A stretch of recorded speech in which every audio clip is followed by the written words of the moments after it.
Welcome to the Executive Edge interview series. I'm Nora Paxton, executive coach and leadership advisor. And this series is designed to help leaders think bigger, lead more intentionally, and create lasting impact in their organization and community. Today's conversation is about something every leader needs, but not every leader always knows how to build meaningful connection. In a world where many people are more connected digitally, but less connected relationally, the ability to build trust, create belonging, and bring people together around a meaningful purpose has become a true leadership advantage. My guest today is Gunil Chung, author of Super Connector Manifesto. His work explores the people who create extraordinary impact through international relationship, community, building, regenerosity, and trust and service. What I love about this conversation is that it is not really about networking. It is about how leaders use connection responsibly to help people, organization, and community thrive. Gunil, welcome. I'm so glad to have you here. Thank you so much, Nora, for having me. It's an honor and a pleasure. I'm looking forward to the conversation. Yes, so let's jump in. I'd love to start with your own journey because your book feels very personal. It is research, but it's also feel deeply lived. So here's my first question for you. What first made you realize that certain people create exponentially more impact through relationships from than others? Yeah, thank you, Nora. That's a great question. And you're right about the observation that this is quite personal, and I'll sort of give you the bit of history here. As the child of immigrants in the 1980s, my family and I deeply felt the lack of relationships in a foreign country, and I know you experienced that yourself when you moved to America, right? And I just felt that as the norm. We just don't know people, and so we valued the friends and community that we got to build a little bit over time. It wasn't until I started working professionally that I started to really see the importance of relationships um, in more ways than we might just talk about. But it really started at an organization called the Research Board, which is a think tank for the global chief information officers of Fortune 500 companies. And you think about the largest brands in the world, and you all know and recognize the top technology leaders from those organizations or members of this organization. And I had the privilege over about 8 years of working directly with these leaders, facilitating meetings with them, becoming trusted advisors for a lot of these folks. And I got to see two things. One is how effective they were as leaders, not just as technologists, but as people leaders who navigated their global complex organizations with uh, deftness, with empathy, just great skill, humor, personality, authenticity to lead those organizations through change, difficult times, new technologies, and so forth. So they were not just technologists, they were masters at leveraging relationships in their organizations to get the job done, driving change and so forth. So I could see individually how these leaders were really amazing at what they did. Um, and the other thing was that what I saw was that the research board as an organization played an incredibly important role as influencers for those leaders, right? Because you would convene these meetings, these secret meetings with about 50 CIOs at a time, and through their work and their research and the trusted relationships that they built, they had enormous impact in how the largest companies thought about the biggest changes that are taking place economically, business-wise, technology-wise.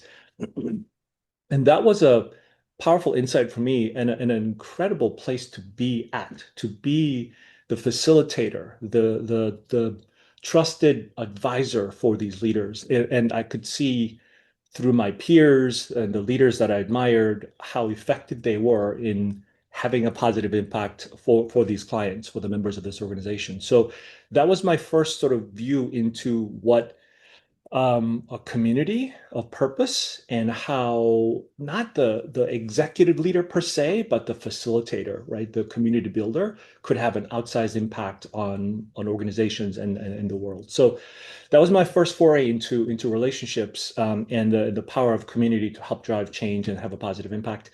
And then after that, just building different communities myself whether it's with a nonprofit organization or online communities. And just, for example, back in the early dot-com era, there was a site called Rise. It's sort of a predecessor to LinkedIn, right?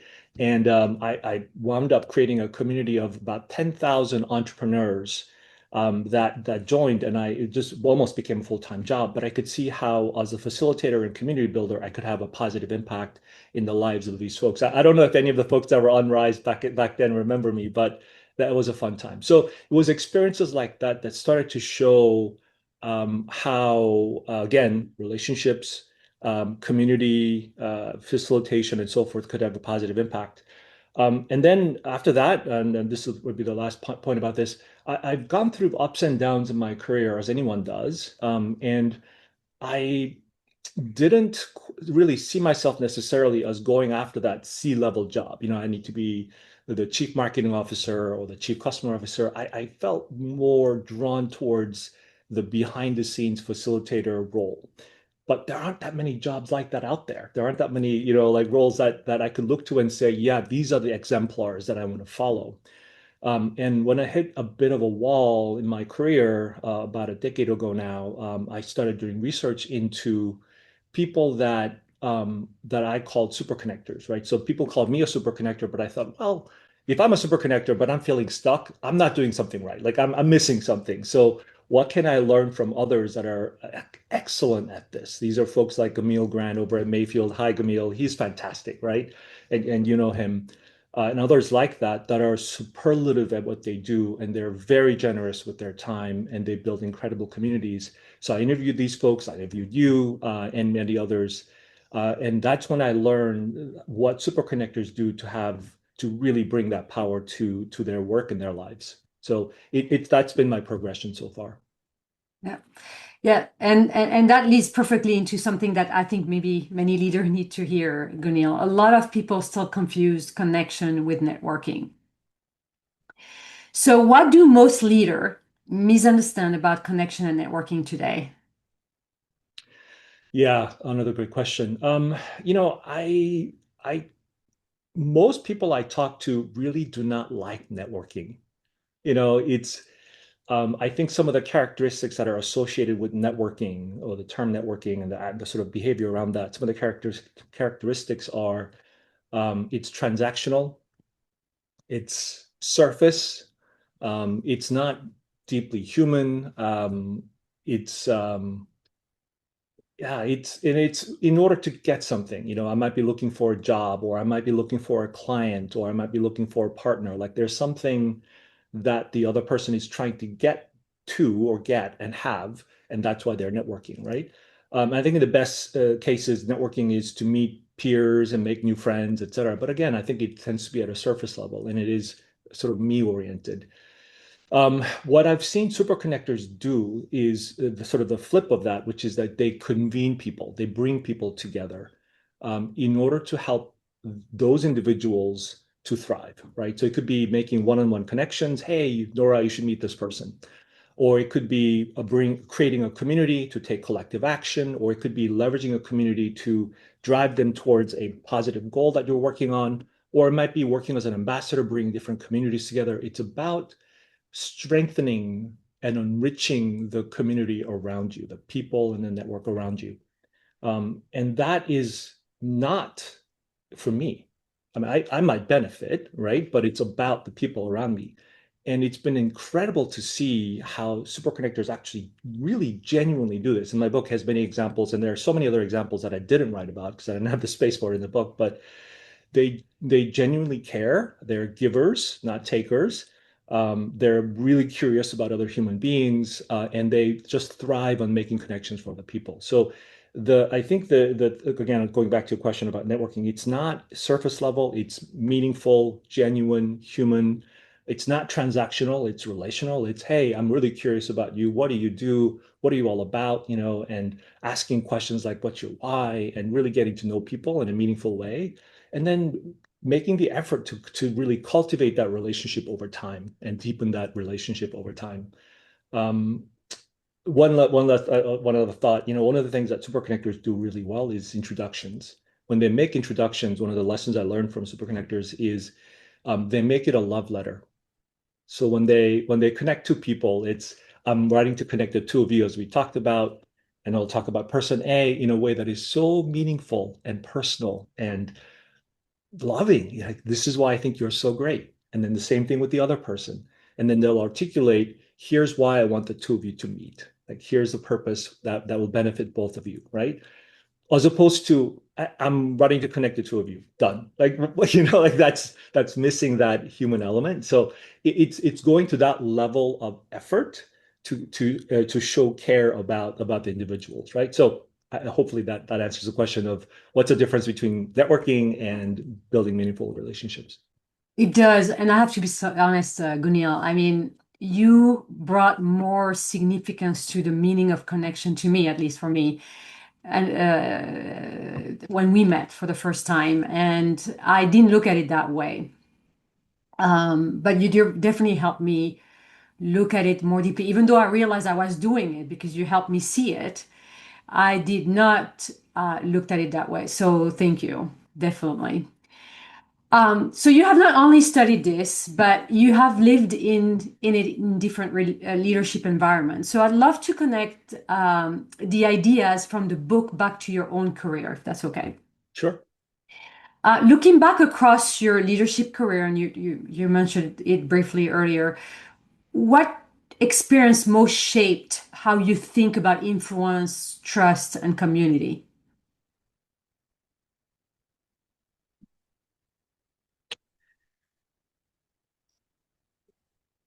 Um, so the question is, what events or experiences most shaped how I think about influence, leadership, and community? Yeah. Um, I'd say both the positive experiences and the difficult experiences that I've had in my career have shaped how I think about those topics.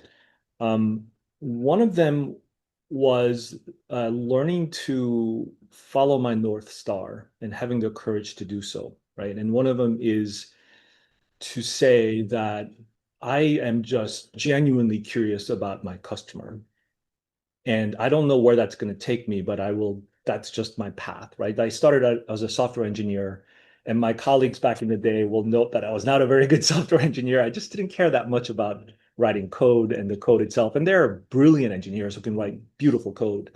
I wasn't one of them, right? Even though I studied computer science, I was far more interested in what does the customer who buys this software, what problems are they trying to solve?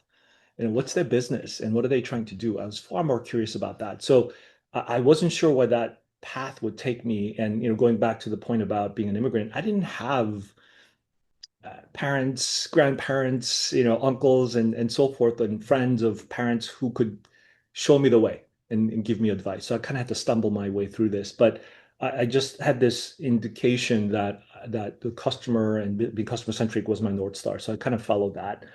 And two was, and this was difficult, but sort of realizing over time that while there's a lot of emphasis in the leadership circles and in LinkedIn and so forth for people in senior leadership roles with large teams, large budgets, and large responsibilities, and all the power to them, and congratulations to them for following that path. I didn't have that path. I wasn't sure where my North Star was going to take me. And I didn't necessarily, as I mentioned earlier, feel the pull to like, oh, I have to get this C-level job. I just kept following like, okay, I'm far more interested in doing this and playing a role behind the scenes and helping communities and so forth. So I just had to have the courage to follow that path. And my extremely positive experience at the research board, what an honor to have worked in that organization, helped shape that and gave me courage to do so. Some of the roadblocks that I've run into in my career since then have also shaped how I think about leadership. And so I think one of them was just saying, okay, I don't need to follow these proven paths to be an effective leader.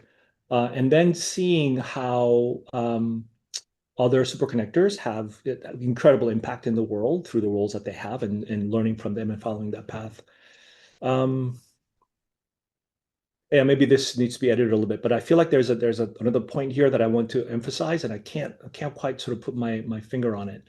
And Um, that's okay. That's okay. yeah, That's okay, Gunning. I think What I love about what you just said is that you didn't want to follow the norm, like the way most people think about career growth. Right. And that I love that. So, was there a defining moment where you realized leadership was less about individual achievement and more about creating ecosystems where other people thrive? Yeah.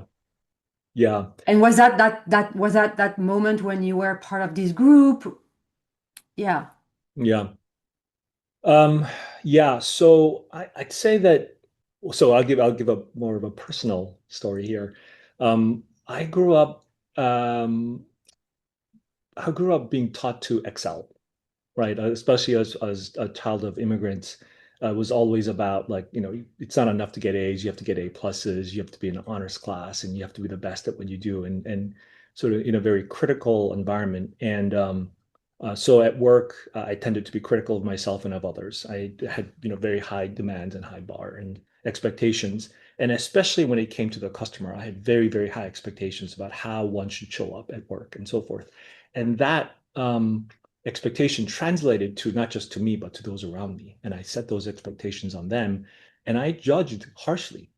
I demanded a lot and I judged harshly. And when they delivered, it was, I would congratulate them, I would praise them, I would encourage them. But when they didn't, I probably wasn't as kind as I could have been. And one of the lessons I learned, and this is something that I think a lot of super connectors and people that are really relationship oriented, excel at, is to be really kind, right? To be kind and to recognize the human on the other side, no matter what they're doing, right? And um, to understand that they're struggling in their own way, whatever it might seem for them on the surface, they might seem great, but maybe they're struggling with other things in their personal lives. And it wasn't until I hit, again, sort of roadblocks at work that I learned to pause and say, wait a minute, how am I showing up for those around me? And how can I support them better? How can I be kinder? And just see them just as I see my customers as individuals with individual needs. How can I translate that perspective to those that I work with? And I'd like to think that that had a really meaningful impact, at least for me, in how I engage with these folks. It changes the dynamic. It just makes it so much warmer, and more sort of connected. And like, I just, in retrospect, it seems really obvious. Like, why wouldn't you do that with everyone around you, not just your customers? So that was an important lesson for me personally, from born out of difficulty, to just turn that on and not be so critical of others and be really supportive. Um, I know there was another element to this question. Yeah, I know. I think the other aspect to this is coming out of the research for my book and thinking about ecosystems. And so I had the honor and privilege of being invited to be a Byron Fellow. There's an organization called the Byron Fellowship. It's a nonprofit organization where they select about 20 leaders from around the world every year to coach them on leadership to drive change in the world. And one of the key things that they emphasize is that the challenges that we all collectively face in the world are systemic challenges. They're not one dimensional, right? One topic challenge that you can just kind of apply a single solution to. These challenges are interconnected with everything else, right? So if you think about AI as an example, incredible technology, uh, about to and already really disrupting the world in so many ways. And there are implications for jobs, implications for training, implications for our society, implications for energy, for resources, for ethics, and so on and so forth. It's just so many dimensions to it. So these are, again, that's an example of a systemic challenge. And to address that, you have to understand the system and the interconnections among the different threads. And to do that, you have to understand that a lot of these are what's behind that are relationships, people, communities, ecosystems. And so that's what you have to tackle, are the relationships, the communities, the ecosystems. And one of the best tools for tackling that are actually ecosystems. Not so, a very diverse set of views, different backgrounds, different kinds of roles, so that you can have a much better, more rounded perspective on understanding that systemic challenge. And that's a lesson I learned more recently through the research for my book and the work that I've done after that. Yeah, and I can say I'm the recipient of the work you've done, and currently going right now. So definitely can appreciate that. So one of the ideas I found most powerful in your Gunil is the difference between a group of connected people and an intentional community. And those are not the same thing. So what separates a high performing intentional community from just a group of connected professionals? Yeah. What differentiates a just a group of connected professionals versus an intentional community? Intentional, yeah, yeah, Yeah, exactly. intentional community. Yeah. And I want to preface this by saying that I give full credit and kudos to communities in general, right? Whether it be communities of professionals or communities of interest, they exist and they serve a phenomenal purpose, right? Without communities, we'd be all alone and separated and so forth. So, whether it be executive communities like the research board or Orbi, and so many others.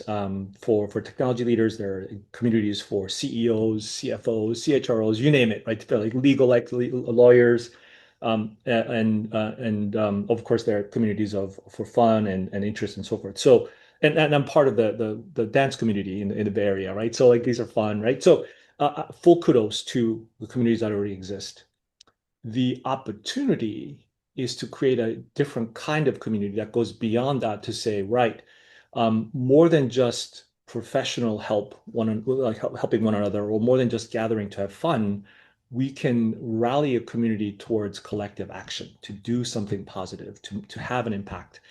Um, and I assert that we need more of that in the world now, right? If we're saying, hey, it's more than just you doing better and me doing better and us helping each other in our careers, but saying, ooh, there's a bigger problem here that we could maybe tackle together. So I'll give an example, and this is a gentleman I wrote about in my book, Ryan Groves, Kansas City farm boy, as he calls himself, and grew up on a farm and had a great community of friends that he grew up with. And then when he went to college, he felt alone and lonely and he missed that community. So to help recreate that sense of community and purpose and fun and belonging, he started a nonprofit.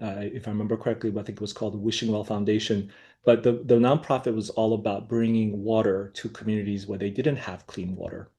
And so he and his friends started this nonprofit, and it was in college, right? And then they worked with other universities and did all kinds of things to bring awareness to the importance of water and just the fact that many communities lack clean water, and really tackle that. So that's a community of purpose, right? It goes beyond just, hey, we're hanging out and we're having fun. And we're going to do something meaningful, impactful in the world, and that to me goes along with something I wrote about in the book. I believe that, and the term is kindred quest, and our friend Dave Zabosky told me about that term. But I believe that we're in the world now suffused with the storytelling motif of the hero's journey, right? Of the singular individual who embarks on a quest, tackles a major challenge, has ups and downs, conquers, becomes a hero, and comes back. That's the hero's journey, right? And then I'm not telling you exactly how it is, but it's a motif that we know really well. All stories that we know about right now, whether it's Superman, Wonder Woman, Neo in the Matrix, we idolize, superstars, and we look to our leaders, right? It's that singular individual as the person who can solve the problem that got us to where we are today. And I believe that the world, the challenges that we face in the world are too big for any one individual, no matter how powerful, talented, gifted, resourced, to tackle and solve. And so the storytelling motif now that we need more than ever is a kindred quest where a band of brothers and sisters come together collectively to tackle and solve something that they never could on their own, right? That's the Avengers or the Fellowship of the Ring, that kind of motif. So the kindred quest, collective action towards purpose.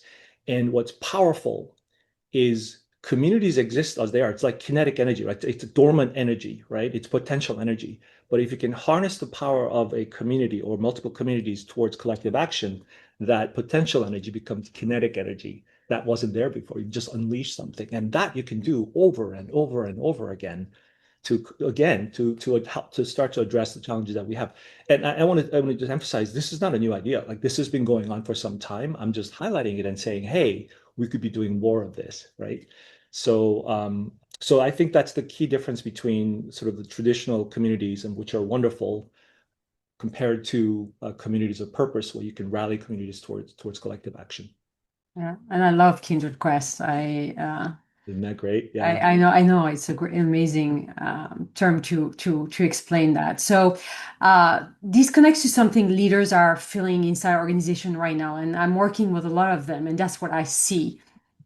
That people are productive, they're busy, they're digitally connected, but many of them still feel isolated or disconnected from something larger. And so, my question to you, Gunil, is why do you think people are craving purpose and belonging so deeply right now?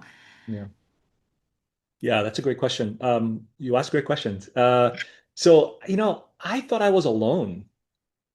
I thought I was alone and feeling exhausted, drained. I was, back in the day, I was working, I had joined a technology startup pre-IPO, very exciting, incredible leader. I'm very grateful for the role and for my support there.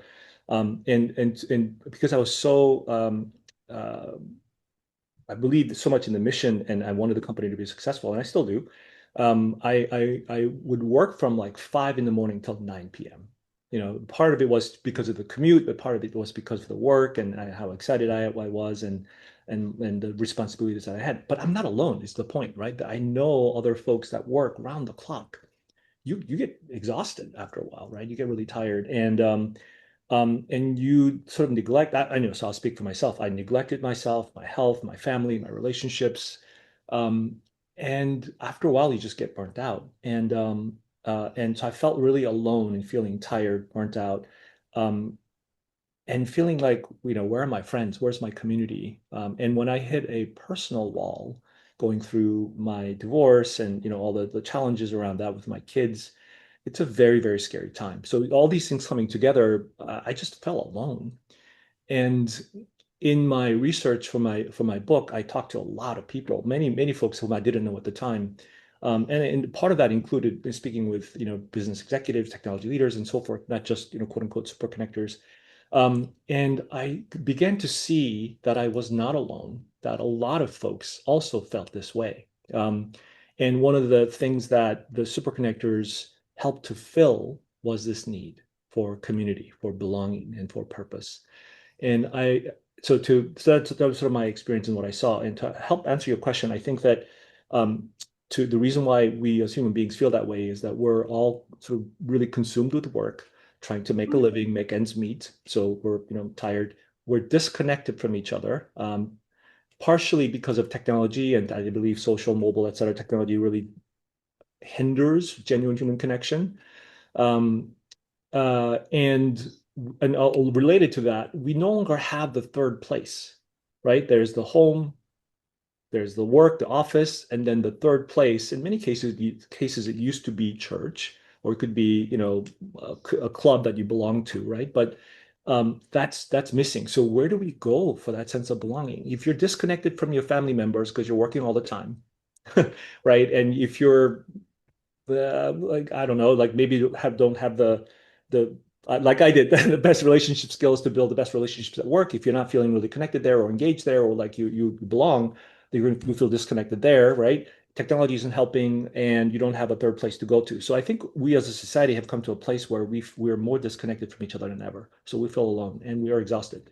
I want to emphasize also what I found is that through my conversations and interviews, leaders feel this the most because they can't talk about that. They can't, open up and be authentic with their teams and say, I'm exhausted, or I don't know, or I'm scared and I'm suffering with this at home. And they don't have that space to be able to talk that way and be that authentic.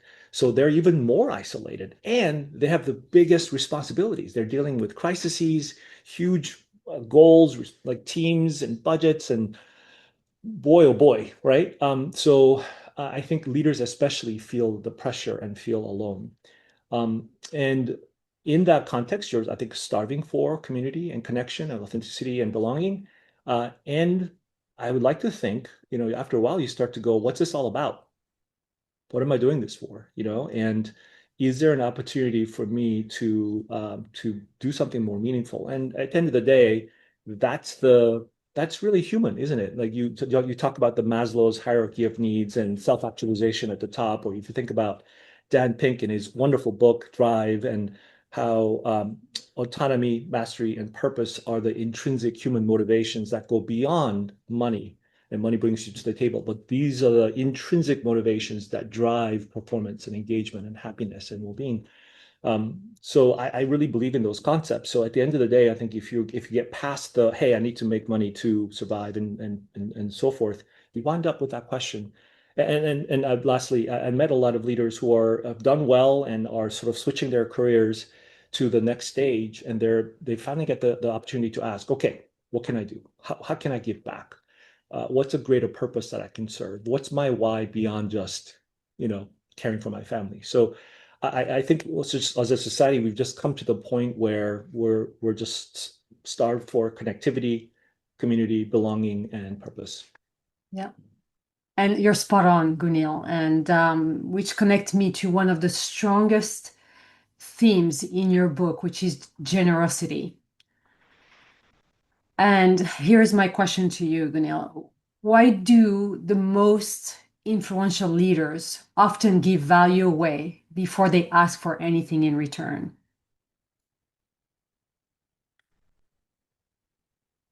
Again, a great question. And I can't speak for all leaders. And so I can't speak for all leaders, but I'll speak to the leaders that I've met through my work and through the research for my book. And so on the book side, because I focused on people that I considered to be super connectors, and I'll define, it's in the book, but I'll define them as people who are excellent at creating, maintaining, and deepening trusted, meaningful relationships across social boundaries and at scale. And these are folks that are, as I said earlier, really curious about the other person. They have the ability to connect as human beings. So they don't see, like I say, that they don't see other, they see brother. It's literally, regardless of your background, the color of your skin, your religion, your political, it doesn't matter. They'll sit down with you and say, who are you as a human being, right? Tell me about you. Valerie Kaur has a beautiful saying, you are a family member I haven't met yet. Mm. You're a brother or sister I haven't met yet. It's that concept. I think it's beautiful. So the ability to just genuinely connect as a human being. So super connectors, and so they operate on the currency of trust. They build trusted relationships, and for whatever reason, I found them to be universally givers. They're giving of their time, of their heart, their trust, their attention. They often will just be like, "Well, how can I help you?" And without asking for anything back, right? So if you start asking for things back, if it's conditional, that's transactional, right? I'll do this for you if you do this for me. That's transactional.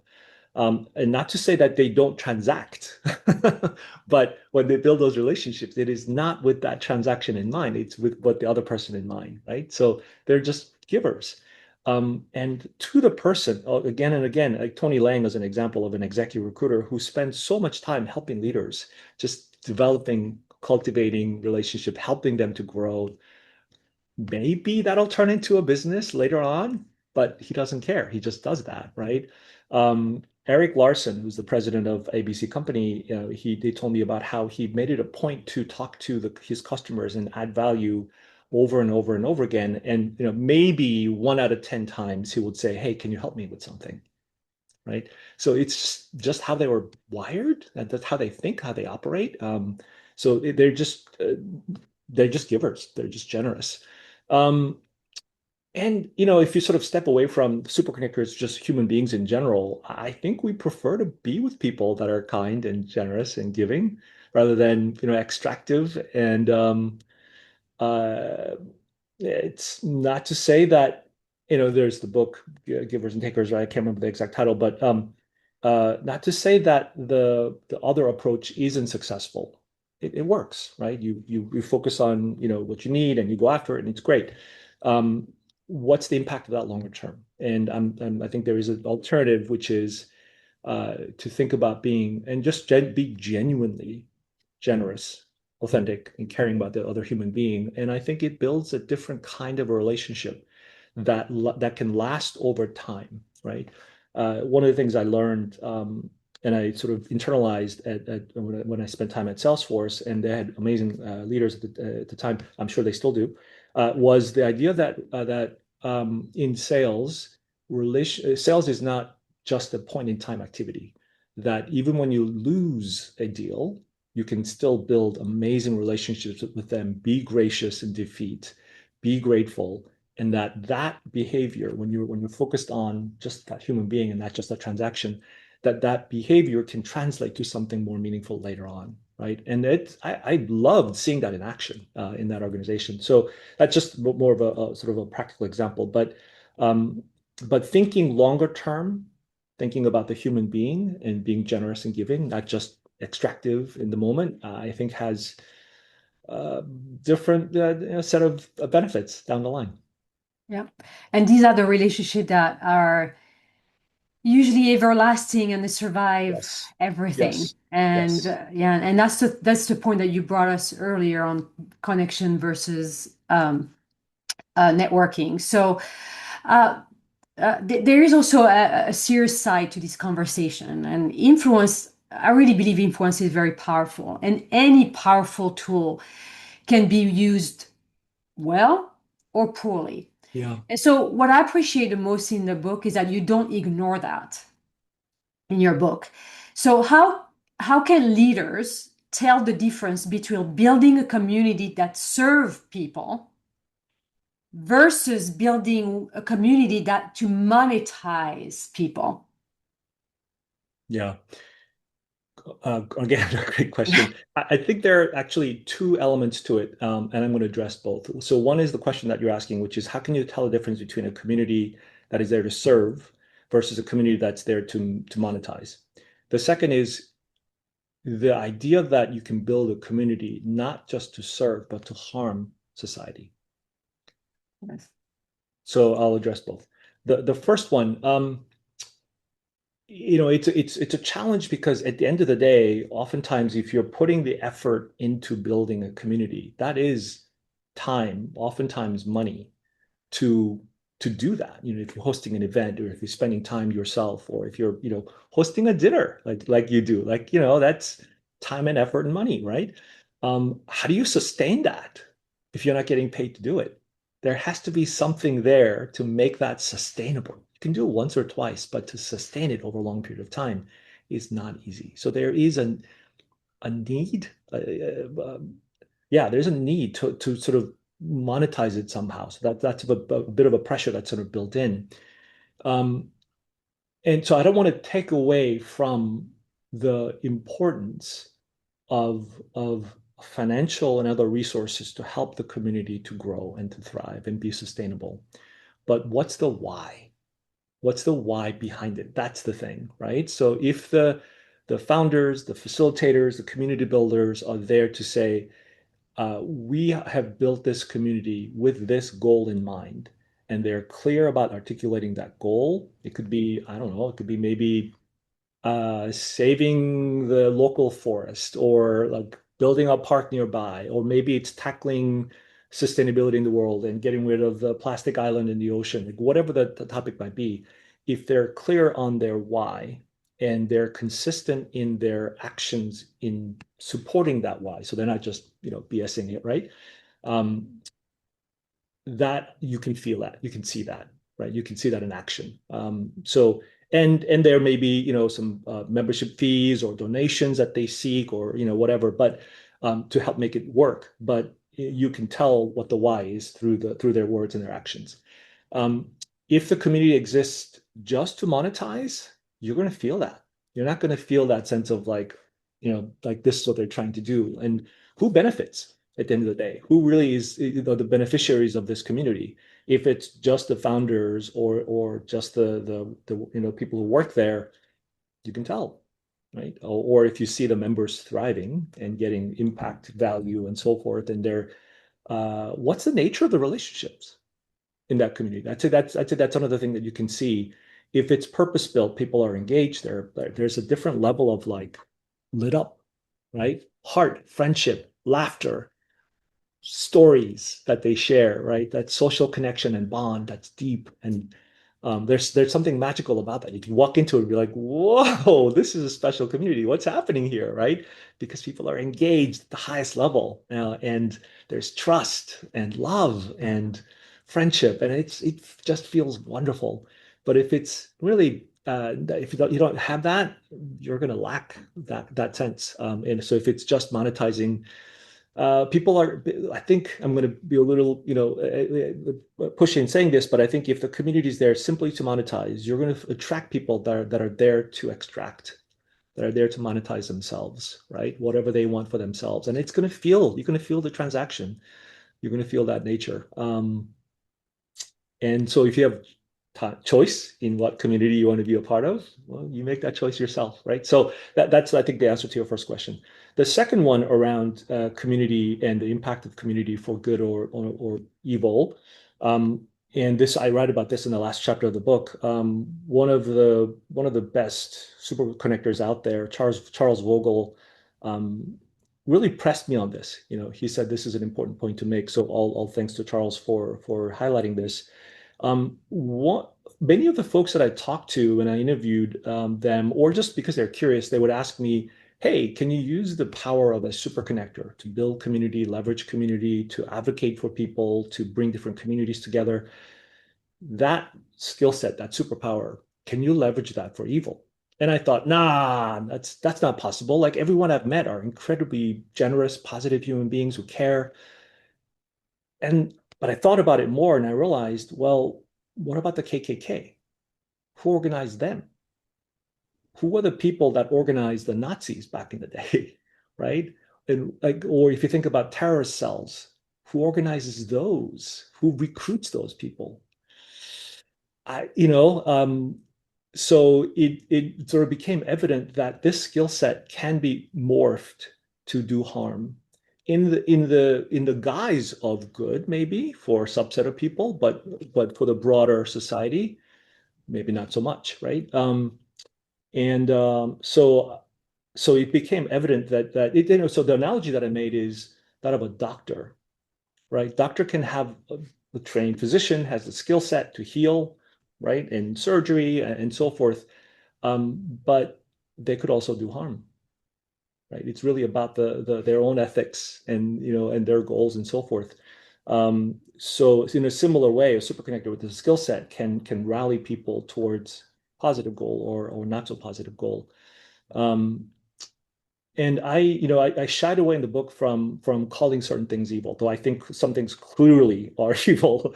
The Holocaust, obviously, and I think any kind of racial tension, racial hatred, attacking a subgroup of people. I personally, don't advocate for that.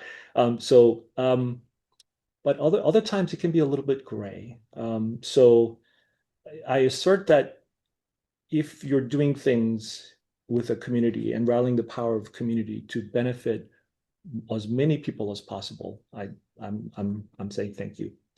And if you're doing so in a way that benefits a subset while hurting others, I'm not as much of a fan of that. So yeah, you can use this power to harm, and it's dangerous. And I'll give you an example.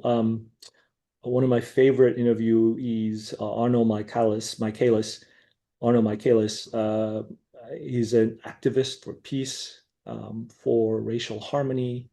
He was the co-founder of the largest hate group in America, Skinhead White Power hate group in America, from his late teens till his late 20s. And I write about this. And when I interviewed him, he said, first read my books before we talk, so that you have my life story in mind. And I read his.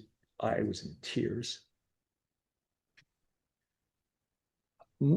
for his authentic, heartfelt story about the dark time that he went through for about a decade, and the time of alcohol and drug and rage fueled time of battles, and almost killing people, almost dying himself, and then coming out of it with a couple of just incredible realizations. One is just the birth of his daughter and how much he loved her, and he didn't want her to become an orphan. He didn't want her to inherit the life of hatred that he was living. And then realizing that the people that he was taught to hate, the gay neighbor, the African American boss, the minority person who owns a grocery store down the street, when he walks up to them with the swastika on his middle finger, they don't return his anger and hatred with the same. They responded with love and kindness. Yeah. Yeah. But And keep in I, mind, like, sorry, he yep. created that group. He created that group. He was a super connector who created the largest hate group in America. Yes, you can do that. Now he works as an activist and he goes in there and helps them to heal and says, remember me, I know what you're going through. I can help you. He works with society to help create programs and communities to help heal these wounds and bring people together. So he's done incredible work since then. But just recognizing, yeah, you can use this skill set to create communities that harm. Yeah. And I remember this story, Gunil, because thank you for sharing that. And I was very moved by his transformation. But what tells us is that all along he had that love, but it was inhibited by different purposes. And you're right, it's so powerful how you can use it for good and bad. And I'm really glad that he turned his life around and now he's doing good. Mhm. So yes, it was a beautiful story. Um, so as we start to wrap up, I wanted to bring this back to the leaders that are listening to our conversation, who wants to have a greater ripple effect inside their organization. Um, what do you think what type of leadership behavior do you believe, Gurleen, creates the greatest ripple effect inside organizations? Another great question, and I'm going to sort of contextualize it with AI in mind. Because actually, when I wrote the book, AI wasn't as prevalent, right? And ChatGPT, as I was finishing the book and editing, ChatGPT was really coming to the forefront and so forth, but it wasn't really there. But I think in the age of AI, with cognitive work, like know-how work, being done more and more by technology, by AI and massive data centers, what do humans do at work? Right? And what is the role of a leader in an organization like that? So that's sort of the context. So I'll say that what I would ask, maybe request or hope for.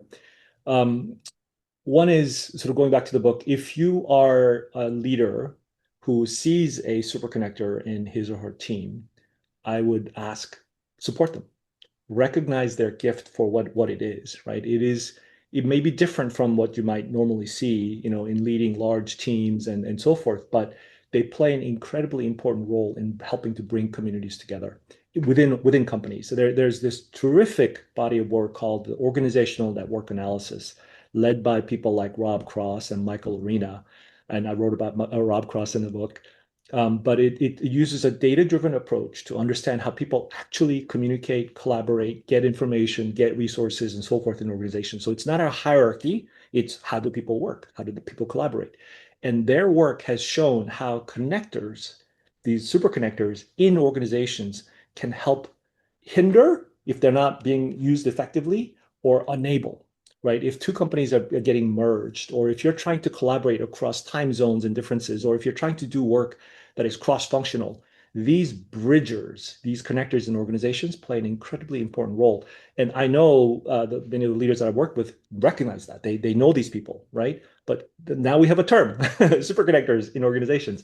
So leverage them, support them, give them the resources, and also be careful not to overload them, because they get overloaded, and they are often overloaded. Like, people come to them all the time. Hey, do you know this person? Hey, can you connect me? Like, they get overloaded. So recognize their unique talents and gifts, make sure that they don't get overloaded and burnt out, support them, give them the resources, encourage them, right? Recognize them for their gift. So that's one ask, is if you see that, please support that.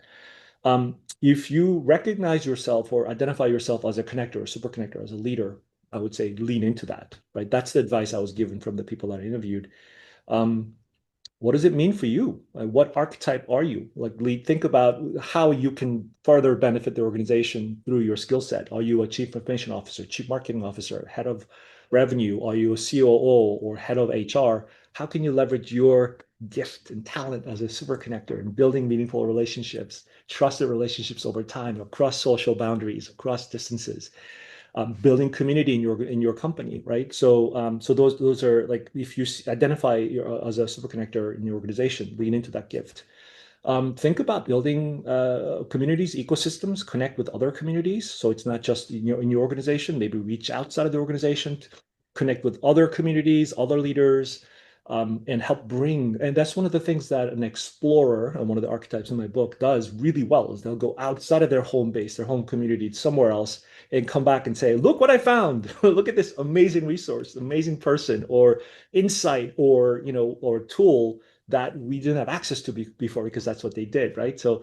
Um, so yeah, reach out and build an ecosystem for your organization to carry out your mission, whatever it might be. So those are three things that I would say from the book. Um, in the age of AI, and going back to your earlier question, I think human beings are more disconnected than ever. We're overloaded. We feel alone, scared. People are scared right now of losing their jobs and scared for their kids. What are they going to work on? What are they going to do? How are they going to find jobs? People are feeling lost and scared. And of course, the world is scary, right? With everything that's going on, and things are more unaffordable. And so there is a greater need for authenticity, empathy, trust, like real human connection, to help create a sense of safety, a culture of safety and trust, culture of belonging. If you believe that your manager and your leader, your manager's manager, has your back, Vanessa Chisakoulas, I think, said it beautifully, where you are valued before you're evaluated, seen before you're measured, right? My God, imagine creating that environment, right?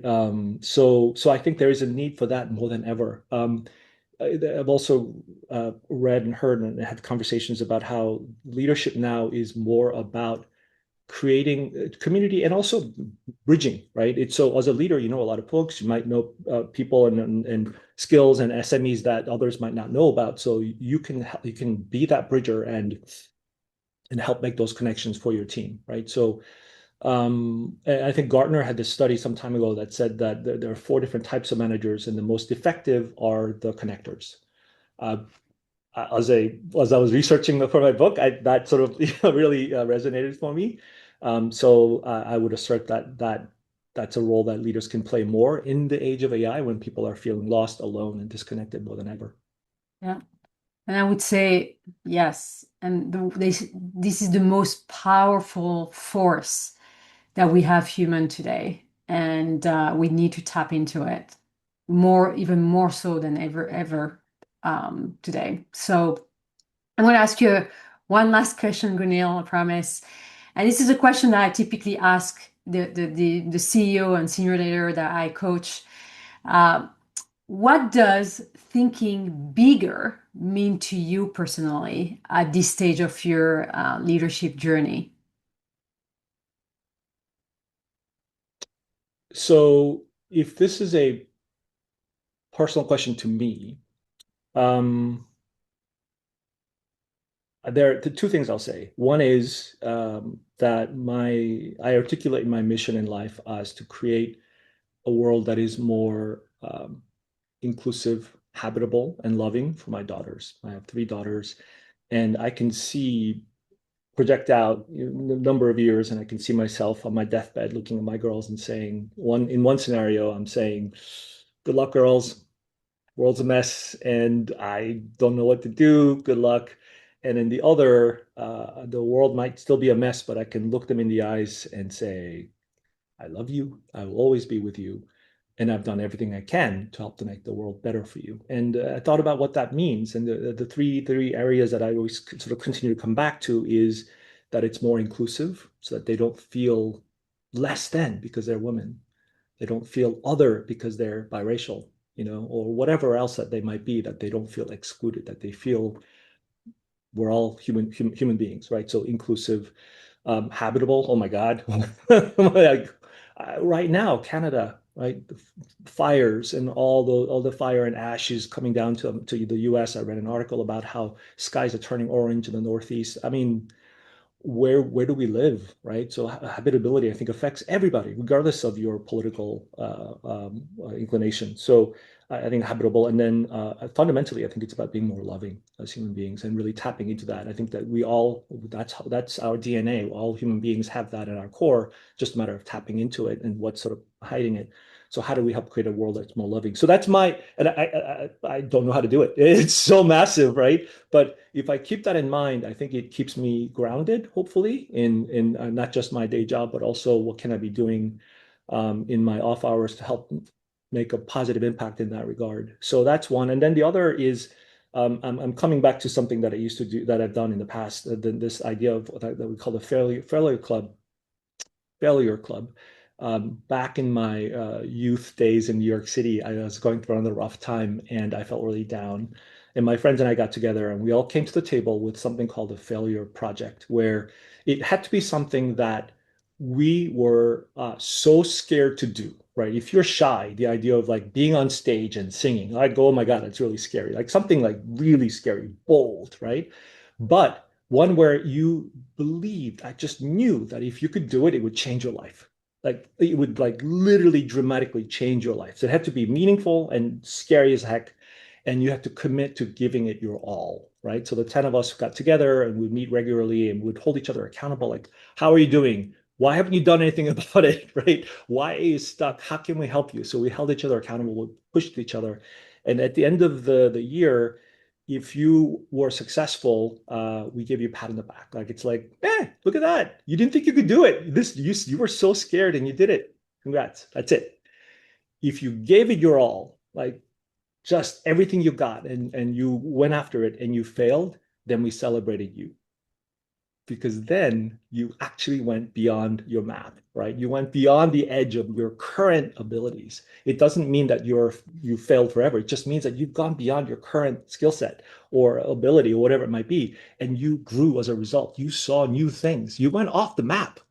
You saw things in your life that you would not have seen otherwise, right? So you've literally stretched beyond your current limits and you've grown as a result. So then we celebrated you when you did that, right? So we wanted to turn the narrative of failure into a positive. The only real failure is if you didn't try. And we can tell, like, you didn't really try. Want to try again next time? So that was the play that we did. My failure club project was to do an Ironman triathlon, which is 2.4 mile swim, 112-mile bike, and a marathon all in one day, right? Consecutively. And I used to think of that as literally a superhuman effort, like not for mortals like me.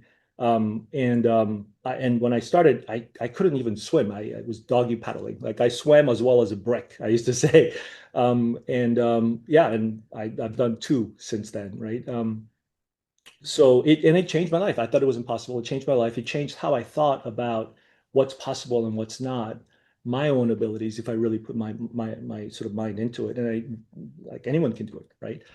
Someone else wanted to turn the Fairly Club the project into a movie or a TV series or something. It became a web series. A producer picked it up and made a web series out of it. So things that we just thought were dreams were possible. So I would say, hey, why not do that, right? Why not stretch ourselves and come up with big, bold ideas that would change our lives, have a positive impact in the world, and go after it? Gunil, first of all, I thank you so much for having this conversation with me. One word that I retain is unconditional love. Everything you say, I can feel the unconditional love you have for community, connection, humans. I mean, it just your daughters, it just speaks for itself in everything you said. So thank you.